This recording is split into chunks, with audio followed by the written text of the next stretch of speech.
Everyone can have goals, but if you don't know what to do, then there's really no point of having those goals in the first place. It should not be no grown-ass man out there who's comfortable working 9 to 5. The first principle of life is suffering. If you can see what you want to achieve, you can never go there. But I truly think a real man has to protect and provide. In third world countries, you have the opportunity to build. Masculinity is not the strongest guy in the room. It's not the biggest guy in the room. It's the guy who's gonna... COVID actually changed my life. Your biggest obstacle is doubting yourself. How much money you're making. What got me into entrepreneurship, being that best version I can, was simply because...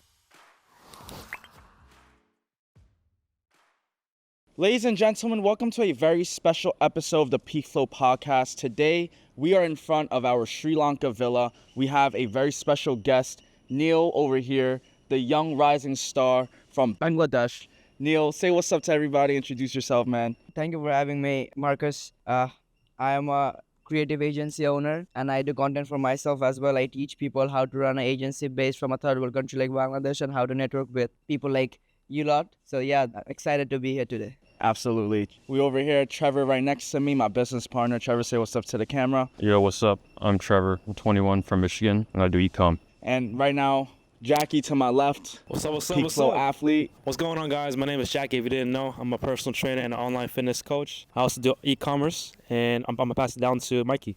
Morning, guys. As you know, Top G Mikey. You know what I do. I teach you guys how to get women. That is it.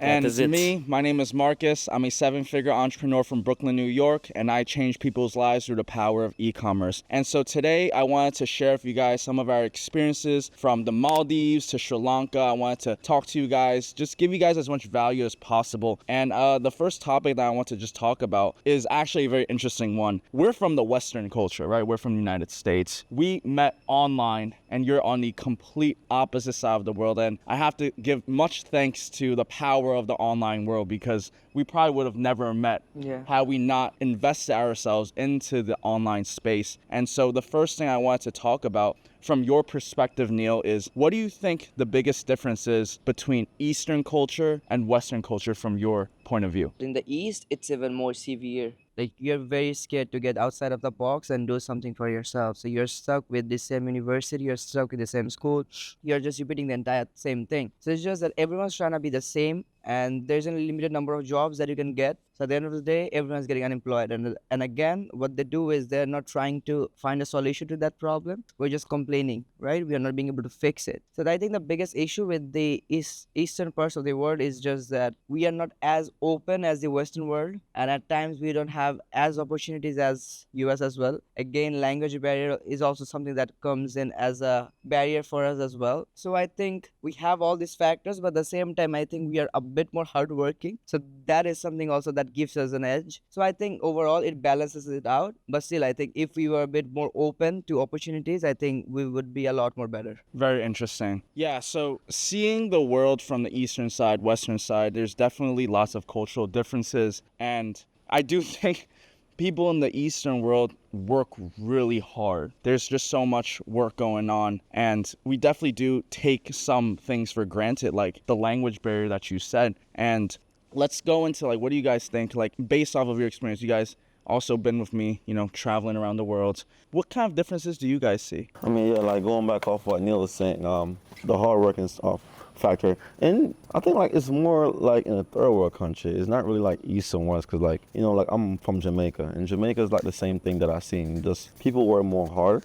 but it's just the economics is just not there. Like if you put like a typical person from the third world country and you give them the opportunity that they have in, you know, the Western, which is the first world country, like in the US or UK, like if you give them the same job, they will make a shit ton of money, but they literally over there just working for pennies. So that's one of the differences. Now, if we're speaking about cultural differences, maybe like religion and stuff like that, like I do see that the people in the East are like more reserved, like the women, like they dress more like appropriate, you know, and they more friendlier, and people is more friendlier and giving.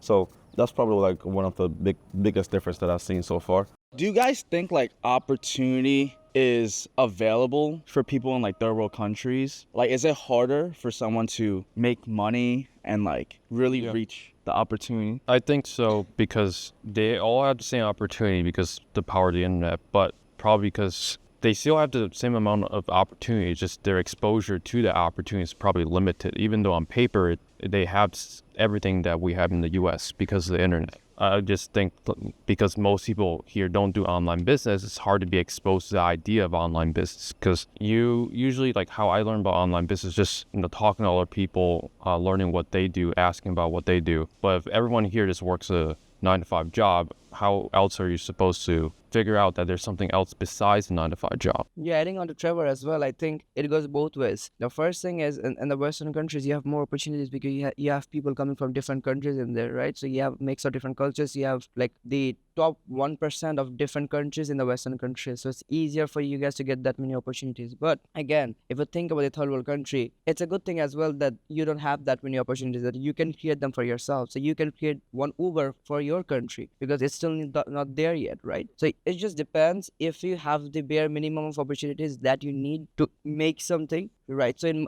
third world countries, you have the opportunity to build, right? So I think if you can use that not having opportunities as a catalyst and build your own stuff, I think that can take you like way farther than using other stuff's can. That's a very interesting thing to think about, meaning everyone has opportunities, but some people say like, oh, I'm from a different place than you. I don't have the same opportunities for education, for just opportunities. What do you guys think about that? Do you guys think like everyone has equal opportunities, or is it kind of just like a little bit skewed? I don't think everyone has equal opportunities. Okay. Just because some people may be brought up in different kind of environments with different kind of people who have different mindsets, right? Like not everyone can be surrounded by like-minded, motivated individuals. But Jackie, do you think everyone should have equal opportunities? I think that everyone should have equal opportunities, but the ones who are willing to get out of their comfort zone and work harder than everyone else in their population, in their environment, they're going to be the ones that are going to reap more benefits, or at least have more opportunity to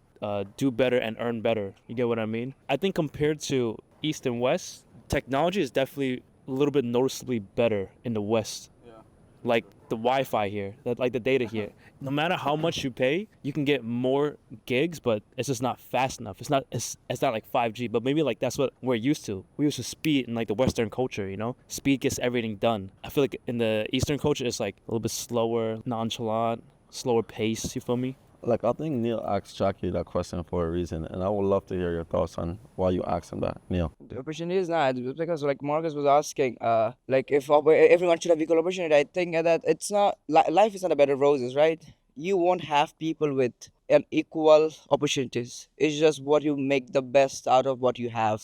Like if you're in the US, you might have a lot of stuff, but if you're not hardworking, it's just gonna go in vain. And then you can also find someone who is, let's say, from a third world country in Asia, Africa, wherever they are. But if they can make the most out of it, they're going to print so much money than a guy from America as well, right? So it just depends on how you take care of a situation, how hardworking you are, and maybe if your timing is right. I think that's it. Yeah, it's a very interesting concept to think about because equal opportunity is so hard in this world. Some people do work harder than others, but they don't get the same benefits, and it's a weird thing to think about. You have to work smart and hard, and you have to work hard on the right things as well. And I want to go back to actually what Neil said, kind of mix it with what Jackie said as well. Before, Neil, you start off the podcast saying that in the Eastern society, people are in a box. Yeah. And then Jackie, you mentioned how it's harder to find people with the right mindset. So my question that I have is, how does someone get out of this box, or what we like to call the matrix, and how does one warp their mindset into that mindset of a 1%er? Because the lifestyle that we live today, being able to travel on a random Monday right now, filming this, chilling with my boys, is a blessing. And I want all of you guys watching this to be able to experience just the feeling that I was able to feel. And I want to give you guys the best value possible. For me, I think that if you want to achieve the fullest potential of which life has to offer, you must first be willing to seek it. I think a lot of people in this world say they want something, but they don't really want it bad enough. Actually don't match. And it's such a hard thing to get out of someone. The worst thing in life is wasted potential. There are so many people that want it and they have the resources to get there, yet they don't. Like, why is that? What is the difference between the mindset of a 99%er, which is a, a commoner, and a 1%er. What do you guys think? I think the main difference is the ability to put in the consistent effort without seeing immediate gratification or without seeing immediate external validation or results. I think all of us have been through a phase where we had to put our head down, and despite all the noise and the distractions in the external world, we just put in the work, whether it's, exercising on a daily, consistent, weekly basis, whether it's, putting in consistent hours into our business, into literally searching on YouTube podcasts, mindset podcasts, fitness podcasts, business podcasts to learn and absorb like a sponge. But what got you started into that? Like, what motivated you to be like, you know what? Like, I want to seek more knowledge. I want to learn more of podcasts on online. Like, what sparked you guys? Like, how did you guys get into the online? Just like understanding that information as power, and just not being content with where I'm at. Not being content having to go to school, be in debt, work off your debt for 10, 20 years, finally being out of debt, but then still having a shit job that your salary hasn't increased since you got out of school. I think personally, like, it all comes down to mindset and how far you want to go in life. Like, me personally, like, the first job I fucking did, I fucking hated it. I told myself I'm never working 9 to 5 again, and that was all the way back at 17. I used to work at I believe Forever 21 or some shit like that, and then some polo store. I was fucking making $9 an hour. I told myself I do not want to work for anybody. You gotta wake up a certain time, gotta go there, come back home. It took us so much fucking time. Even though I was working part-time, it took us so much more time on my fucking day. And like, I wasn't making nothing. I was making probably like $48 a day after fucking taxes and shit. Like, it wasn't even worth it. Sick. I go online and I grab some jeans, or grab anything I grab and sell it. You just flip it, right? And flip it. And I'm making like 5-10x what I'm making there. So why would I have that mindset to because like I say this all the time, and I truly believe it. Like, someone who works at 9 to 5 are truly lazy. Like, and it should not be no grown ass man out there who's comfortable working 9 to 5 for the rest of his life. I understand if you want to build up some income to invest in some business, that's fine. But some of you guys out there still use that phrase, "Oh, I want to build up some money from my 9 to 5 and put that money to excuses, bro." But that's not what you guys are really doing. Like, you guys are tricking yourself or trying to make yourself feel comfortable so that you like, and that's not good. You guys are stalling. And guys like you, like, I look at you as women, like beta males, and that is not good.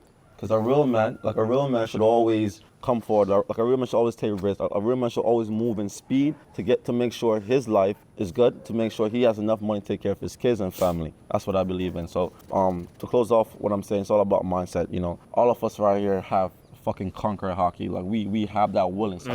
Conquer hockey. Yes, we have That's that an will. anime reference. Like, we have that will inside of us. Like, we have that strong will. Like, we're gonna fucking make it. We don't want to live like the average, and we're gonna be fucking successful. 100%, bro. Like, for me, what got me into entrepreneurship and really just that mindset of being that best version I can was simply because I hated myself, bro. Like, I remember it was post-college and I was in a fraternity. I was drinking all the time. I had bad habits, smoking weed. And I remember I didn't really know where I was going. I didn't have much fulfillment in life. I was just kind of like going day by day, just trying to figure it out. And then one day, my girl cheated on me. Well, my ex cheated on me. And I was devastated because at the time I gave everything to her. Fuck that bitch. Like, my friends were her friends. My life was like her life. And all of a sudden, I was just in destitute. I felt so alone. And I felt embarrassed because, number one, I didn't know where I was going. Number two, my ass just got cheated on. I felt like the whole world was laughing at me. I think deep down I was just looking down on myself. And for me, I got into that mindset of wanting to conquer the world because I was just unhappy with myself. I wanted change. I wanted to just be different. I wanted more. And that was what got me inspired to look up podcasts. And it didn't start off just looking at like CEO interviews or 7-figure entrepreneurs. I was just into basketball, so I was watching Kobe Bryant. And Kobe inspired me. He taught me the power of math. Although I'm Asian, we're all Asian here, but Okay. the power of You're all fucking Asian. I'm a fucking black man, just to make it clear. Nah, if we chase down your ancestry, I'm sure there's Asian in you. My great grandma. But for me, I remember I was watching the Valuetainment podcast with Kobe Bryant, the great Kobe Bryant, and he was explaining how NBA players practice 2 times a day, and he was practicing 4 times a day, and he was doing that for the span of 10 years. And when I heard that concept, I just had this light bulb moment where I realized if I just put in the work every single day and I consistently put in the effort towards e-commerce, towards my health, towards my relationships, improving myself, in 5-10 years, there's no way I'm going to be that same person. And the cool and interesting thing is that once you build up that momentum, it's kind of like a boulder, right? You're pushing up the boulder. It's very hard at first. That initial momentum is very hard. It's like losing weight. If you're fat and you're out of shape, it's very, very hard to lose weight at first. But once you hit a certain climax, apex up, and you start maintaining instead of initiating, it kind of just gets easier. And so I say all this to say, if you're someone that isn't where you want to be right now and you don't know where to go necessarily, you have no direction, I truly think the only thing you can do is just look for your next step. I didn't know where I was going. I did not have my entire 8-9 figure blueprint in front of me. I just knew that I didn't want to be the same person. I want to get in shape. I want to improve my relationships, my friendships, my network. I want to improve my money. And that fire came from just me not wanting to be myself, and it kind of manifested into where we are today. So enough of me talking. Neil, how did you get yourself into the online space? Because you are a young prodigy, bro. You're 19. All of the people in Bangladesh know you. You have to wear a cap outside just to do your thing. How did you get into this space? Like, what motivated you, bro? Like, I mean, Mr. Bollywood. like, what made you different from everyone around you? Like, how? Right. So first, adding on to what you guys said as well, in order to like get out of the box and the matrix as well, what you need to do is, it's just that how you condition yourself, right? It's also like what Mikey said. It's not always about the mindset also, because like if you ask anyone, they always say that I want to be a millionaire, but they won't execute on it, right? It's about the having a right mindset and having enough strong willpower to be able to execute it. I think that's very important as well. For some, that mindset comes from the situation where they have to. It's like a do or die situation. For some, I'm saying like for some, it comes from there. For some, it comes from a sense of validation that they're gonna get social appreciation if they make money. For some, it's just they're built different, you know what I mean? For me, when I started like getting into the online space, it was during COVID, and we were struggling financially as a family, right? So I come from a well-off family. So we had a car when I like, so in Bangladesh, having a car is a good thing because like you have 300% tax on cars. Like it's very expensive. So I had my car, I had my own house, I have everything, right? But during COVID, like we were down bad, like very bad. And one thing like my audience knows is that like the brown family, they don't really tell you much. Maybe it's like the Chinese family as well. The parents, they try to keep it to themselves. They want the children to just, just do their thing. But my parents, they always kept me in the loop. They always told me, okay, so this is how much money is coming in the family. This is how we're going to spend it. From a very tender age, I knew money management. I knew how money works. So I was very aware of like, I don't want to ask my parents for money when I know the family is struggling, right? So I was very aware of my situation. So during COVID, like I knew that I had to do something, but I just didn't know what to do. Like I had a computer like ever since I was a kid, but it's just that it was not a good computer, right? So during COVID, I got a very good computer. Like it was a $600 computer. So I thought like, what can I do to make money? And the only thing I thought it was like freelancing. This is the only stuff I can do. What can I do in freelancing? I thought you can just do data entry. Do you know what a data entry is? Logging you just stuff in. type. I thought that was the only way you can make money. So I went up online. I tried to find like how to do data entry and make money, but I couldn't find nothing. I was like, oh, Red, so this thing must be a scam because like there's nothing else. You have to either know programming or like data entry. Then one day I saw that like you can make money through video editing. Like what? So I edited video once or twice. It was just when me and my friends, we went out to hang out, and like I took snaps from my phone. I came back home. I just edited that and posted it on my Instagram. So I knew how to edit, like the basic stuff, but you could make money from it. Like I was just doing it for fun. Like, wow. So like I'm curious, what was the feeling of getting that first like payment? Yeah. And then like you pull the money and you actually use it. Right, exactly. So the first thing I was like, it's not even possible to do it, but still I did it. Like bear in mind, like I'm very young. I'm like 17, and I'm like editing videos for someone who is based in the US. I'm talking with them in English. I'm editing videos, and the first thing is that I think I get a payment after like 3 days. I get a payment of $70. I cash it out. I don't even have a bank account in my name because I'm legally not old enough. So I get $70. I cash it out. I'm like, I'm the king of the world. Like $70, and I made it from my room from Bangladesh. I'm like, what? Yeah. And then I think from the next month, I started making $300 to $350 every month. And I was like, good.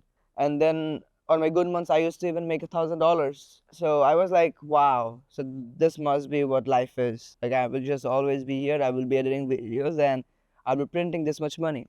But then often what did happen is, but that was a job, right?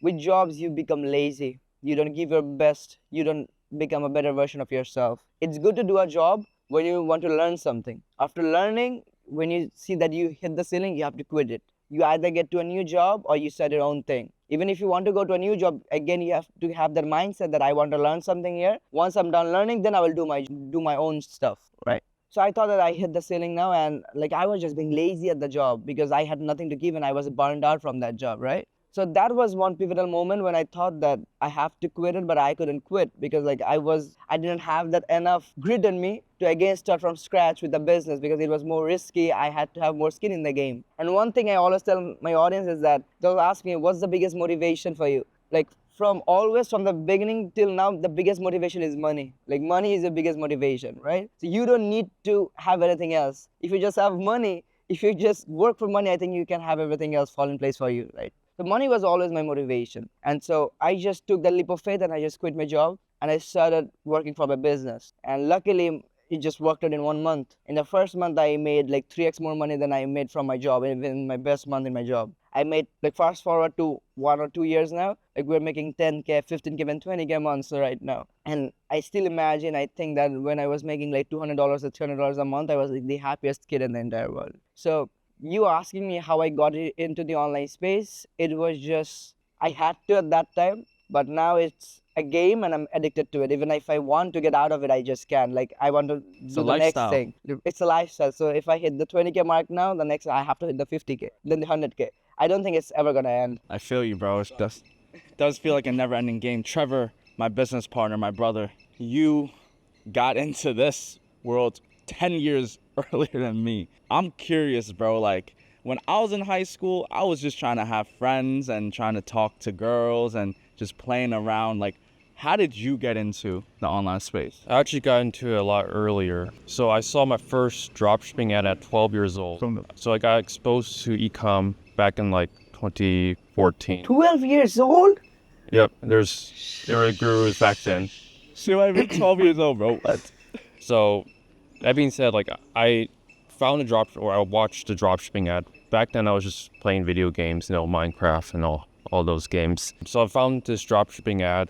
I started researching it. I watched tons and tons of videos, and I ultimately found, because of my age, I cannot start this business. So I ended up waiting multiple years until 2017 when I sold my first product online, which was a fidget spinner. I sold over $1,000 worth of fidget spinners, made $300 profit, and very similar to Neil, I was probably the happiest person on planet Earth. And shortly after that, I wanted more money. But then, because I was underage, I got my PayPal account shut down. So now I'm currently on my 9th PayPal account. So you guys can kind of understand the journey of like me and PayPal. It's just constant frustration because they just want to limit, not just because of me being underage, just because they want to, for whatever reason. How much fucking money you're making? Yeah, lost a ton of money just locked in PayPal. So that's how I got into the online space, was very young. I also started eBay dropshipping around 17, and I quit that around 19 years old because my account got shut down. But I did about $650K in revenue with eBay dropshipping. Oh my God. The 3 years. But also the main thing that I think made the biggest difference, similar to Neil, was COVID. COVID actually changed my life, because if COVID didn't happen, I think I would have been in college and business school right now. Because of COVID, like I started looking at more opportunities and actually started taking e-commerce and dropshipping very serious. because like there was nothing else to do. I was just locked in the house for 2-3 weeks. So that either play video games or try to like, at that point I was junior year in high school, so I only had 1 more year left. Like I had to get serious. And before that, I still had time, so I didn't really think about like online business. So I got serious about drop shipping, and I started Facebook Marketplace dropshipping, which was like my first or my second breakthrough in online business, and ended up doing really well with that business. And it eventually died off because of the algorithm. I had a friend that also did that same exact business, and it was probably the easiest money we ever made. It was just like everyone that started that business was just making money. So to answer your question, yeah, COVID was my biggest breakthrough. Before that was just watching videos online but not taking action. And then eventually I took action, and here we are today. Here we are today. So before we move on to the last topic, I just want to touch upon one quick thing that Neil said. And pretty much Trevor is like, in the beginning, money is a huge motivation to, get your feet wet, to go into the online space. Now, let's bring us back into the present moment. I'm so curious to hear from each and every one of you guys. What is your motivation today? Are you guys still motivated from the money, which is completely fine if you are? I am to a certain extent. Or is there something else now? Is there a higher purpose? What do you guys think? Mikey, you start. Yeah, I could start. I believe, when was it? Maybe 3-4 years ago. I had this experience. I took my family to this resort in Jamaica. I got like 30 rooms. Like that time I was making a shit ton of money. So like I got like 30 all-inclusive resort rooms for all my family.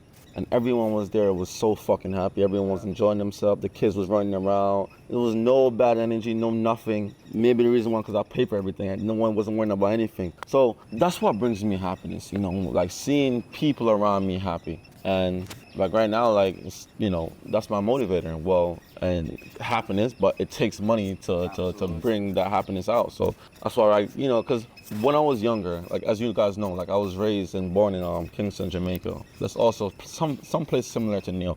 Like Neil will probably understand more how growing up in countries like that is. It's not much, like I never get to experience living how other people live, such as hotels or like, villas or like, resorts. I never get to experience that. So for me to be able to go back home and let the younger ones and, my uncles and my aunts like experience that was a good feeling. So right now, that's what I'm working for. Like I want to do this at least, if not twice a year, at least once a year. I want to be able to like give my family that getaway. Like you guys, no matter what you guys have going on in your life, make this one day or 1 week an experience that you guys don't have to worry about anything. If I could do that for at least my family, then, that's all that makes me happy, and that's what I'm going for. Respect, bro. Yeah. I like that.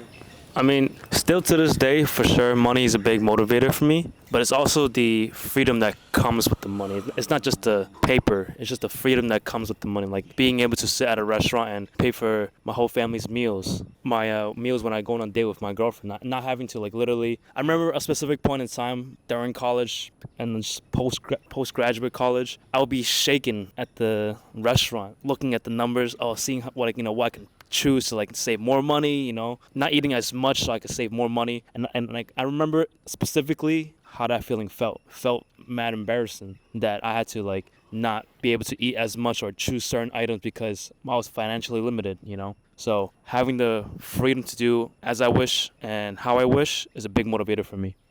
Nice. Trevor, what do you?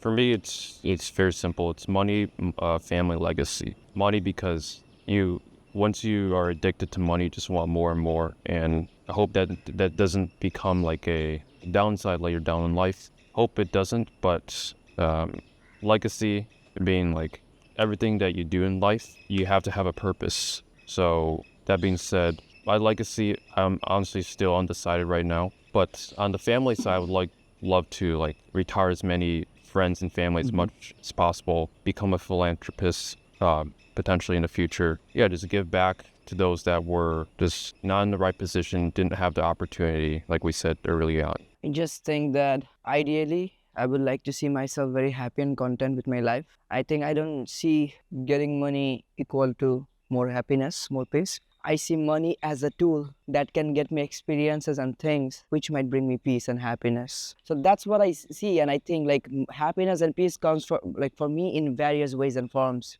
It's like you say, I said family. It's like when my younger brother asks for me like I want a cycle, I can say all right. I don't need to look at the price tag. Whenever I buy clothes at my in Bangladesh, I don't even look at the prices. Like I just shop let's say an hour and I don't even look at the prices. That's maybe a sort of happiness for me, even though it's not equivalent to money, but it's something that money bought from me. Again, going back to my religion, I think spirituality and being one with the God in my religion, it's very important. And when you have enough money, I think you can help people as well. And when you have enough money, you're like in our religion, it's told that you have to stop thinking about this world and do greater things for the afterlife. When you have enough money, you don't have to think too much about these worldly affairs. You can be at peace and you can just concentrate on being a better human in general and work for the afterlife. So I think my motivation is just I want to be happy and healthy, and I definitely need money in order to be there. At least, even if money cannot make me happy, I know this, that if I don't make money, I will be sad. So in order for me to not be sad, I need money. So yes, that's still now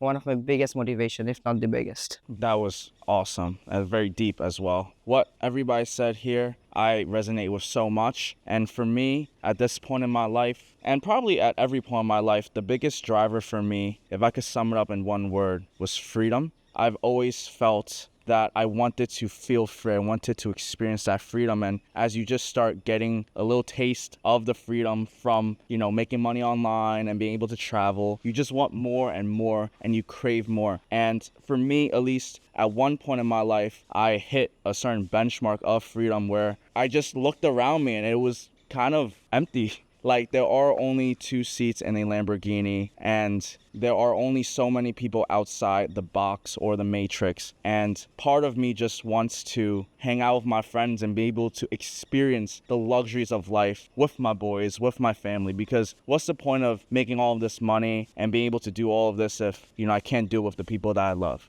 So that's how I stay driven. That's why I wake up and do what I do because, I don't do it for myself at this point. I want to help others. I want everybody around me, everybody I love to experience the freedom and the luxuries of life. And with that being said, a lot of this does boil down to the mindset of an individual. And so I'm so curious on what all of you guys think. And we're going to start with Mikey. And the question that I have when it comes to mindset is, how do you guys define masculinity? What is the mindset of a true masculine man? Like when you hear masculinity, what do you see? Personally, masculinity is all about leadership. Like when you're masculine, you have to be the leader of your household, of your life, of everything. You just have to be a leader. Like that's what masculinity is all about. It's about taking accountability. It's about taking action. It's about not being lazy. It's about being alpha. Like that's solely what masculinity is about. I always say, as a man, you have to be masculine, right? None of these guys right here is nothing less than masculinity, or they wouldn't be around me. You was just as strong as the weakest guy in your group. So if one of these guys are weak, then their energy would rub off on me. That's the reason why I don't hang around weak guys. I only want strong, brother-like figures like me. Only want strong, like-minded guys around me. This guy right here, for example, Marcus, is one of the biggest example. He motivate even Trevor. Now on this trip, showing Trevor's getting up, doing push-up, is jogging, like that's fucking amazing. He makes this shit so fucking easy for me. He gets up, he run. I'm okay. Fuck, nah, I have to run. But that's good though. Like that's who you want in your life. You want people to actually be there for you. You want people to lead by example, like the lifestyle that you want to live. With that being said, masculinity. Every fucking guy should have that. Every guy should be masculine. Every guy should be a leader in their own way. Like as a brotherhood, that's all that you want in your circle. Like you don't want no weak ass man who you don't want that. So with that being said, I will tell you something what my mom tells. She says that whenever you go into a room, even there might be any problem in the room, right? Whenever you go into the room, everyone should feel like, okay, so he is here, he's gonna figure out a solution to that problem. I think that's masculinity, whatever that problem is. Whether if there's like thieves in the house, if there's no electricity in the house, if there's no food in the house, don't care. Whatever the problem is, you need to have that aura and that thing in you so that whenever you walk in somewhere, you are the solution. I think that's masculinity. Solution. I agree 100%. For me, I think masculinity comes down to the basic principles of life. And don't get me canceled of the gender roles, but I truly think a real man has to protect and provide. And so if you just live your life upon those ideals of protecting those around you, providing for your loved ones, you will then tap into the power of leadership, of problem solving, of accountability, discipline. It all stems back to, the first principle of life. I've mentioned this in my previous videos, that at the core first principle of life, Buddha said it, is that life is suffering. And so for you to be a true leader amongst men, for you to be a true masculine individual, I think that you need to protect those around you, provide for those, and truly be that alpha version for other people to look up to. When there's a problem and when shit hits the fan, you have to be that iron wall for everybody and make sure everybody's okay, because this is life. Like 500 years ago, 1,000 years ago, like there were wars. It was not as peaceful as civilization is now, and you have to embrace that strong leader inside you. So for me, again, it just comes down to protecting and providing for your loved ones. Jack, I feel like you have something to say. I like that. To me, when I think of masculinity, I don't think of the most macho, the most strongest, tallest man in the room. I think anyone, no matter what size, what height, can be masculine. It's not about who's the strongest, who's the fastest. It's about who can tap into their, as you said, leadership to, bring people up who may not feel like they're doing so well that day. As Mikey said before, everyone here is a chain. We're all connected through brotherhood, through bond, right? We are just as strong as our weakest link. If I'm in my masculine frame, I have to be a leader and I have to pick my brothers up if they're feeling down on that current day, So as I was saying before, masculinity is not the strongest guy in the room. It's not the biggest guy in the room. It's not the tallest guy in the room. It's the guy who's going to take initiative to be in tune with their emotions, to be in tune with the surroundings and their environment, to bring their brothers up, just like how he wants to do for everyone and for himself. That's fire. And I want to, as we get towards the end of this podcast, I want to give you guys as much value as possible. So let's go down one by one and pretend like our younger self is watching us right now. And you know how down deep we were and trying to change ourselves. What is one piece of advice that you would give your younger self that you really wish you knew at an earlier age? I would say get rid of a limiting belief. Like if I'm saying that myself, I think you're capable of doing way more. It's just that your biggest obstacle is you doubting yourself. I think that this is the cap and I can never go above this, so I don't even see this. So if you can see what you want to achieve, you can never go there. So I would just tell myself to dream bigger. I'm hardworking enough, so I don't need to tell myself to do that. Just dream bigger and like vision and meet more people, talk to more people. Just open your horizons. Fire. Trevor, how about you? For me, I think dreaming bigger is pretty easy for me, but I would say just being more practical with the goals and actually taking action and kind of like turning that dream into a playbook that you could essentially follow A to Z. I would say if I could go back in time, that's essentially what I would tell myself is, yeah, you can have these huge goals, but if you can't give in 10% of it, what's the point? So be practical, and then also lay out a way that you can essentially reverse engineer that goal into actionable steps, because everyone can have goals, but if you don't know what to do to get those goals, then there's really no point of having those goals in the first place. Fire.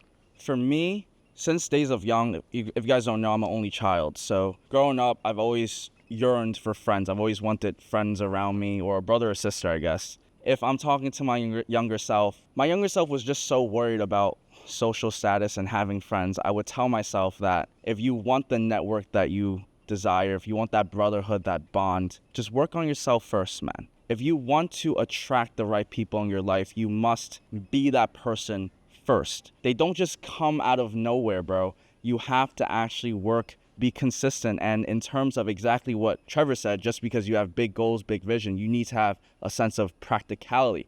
So for me, when I was younger, I wasn't going to the gym. So if you're lost right now and you want good, fortified, strong, resolved brothers around you, go to the gym. You'll be surprised at how many people go to the gym that are consistent, that are accountable, and are looking for the same thing that you are. So for you, Marcus, work on yourself first, be that best version of yourself, and with due time, as long as you stay true to yourself through hard work and discipline, the right people will tap into your universe? Younger Jackie Chan, I just want you to know that you are loved, you are amazing, you are one of the most hardworking individuals, and continue to be consistent in your goals and your grind. You're gonna wake up on rainy days, snowy days, heat blazing days, and you're not gonna want to do the work, but still do the work instead. Because if you do the work that most people won't do, you become the person that most people won't become, and become even greater than your previous self. Every day it's you versus you. Understand that at the end of the day, you are very much loved, and there are people that are going to be around you that are going to be doing the same thing, so you are never alone. Yeah, so the number one thing that I'll probably tell myself, my younger self, is speed. It's one of the main reasons why I even got this change, to remind myself that I need to start working faster and stop procrastinating more.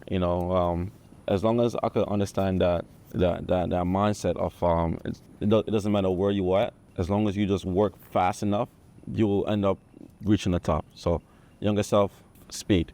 Ladies and gentlemen, I hope you guys found value in today's podcast. I hope you guys were able to just extract some value from us today. Hopefully in a few years, or maybe even a few months, in due time, you will be able to sit in one of these chairs, talk the talk with us, and experience the grandiose of life. And with that being said, ladies and gentlemen, rise to your peak. Flow to your rhythm. Peace.